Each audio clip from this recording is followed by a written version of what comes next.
Without us doing something, this place could sit like this indefinitely.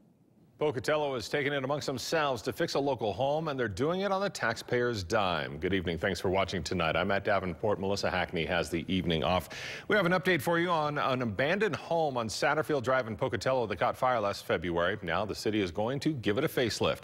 KPVI News that works for you reporter Deanne Coffin met with neighbors and city officials to find out what's being done. She joins us now live from the newsroom. Deanne. Matt, neighbors tell me the owner of the home has been gone for several years. They say since the fire back in February, it's been nothing but an eyesore to the neighborhood. Now the city's going to help out, and many in the community want to know what action the city is taking and who's paying for it. We want to see that the outside will be changed and that we'll be able to not have to look at a burnout building. Residents in the area of Satterfield Drive say they have been dealing with this home for a long time. The owner of the home has been gone for several years. After the fire destroyed a good portion of the home back in February, neighbors say it's been an eyesore and they are afraid it decreases the value of their property. City officials say they have exhausted all of their resources trying to locate the owner of the home, but have had no luck. This one here is a unique situation because we do not have an owner that's available. We don't have an insurance company to deal with.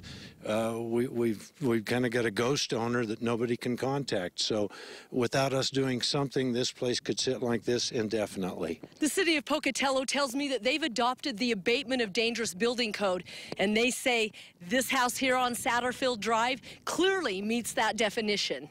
It lists 18 different definitions of what it takes to constitute a dangerous building.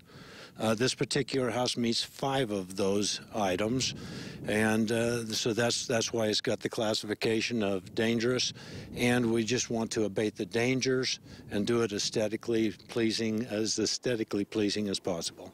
The city official says the city council has put a $20,000 cap on the repairs of the home. With that money, they plan to board up the home and make it aesthetically acceptable and secure the house from unauthorized people going inside.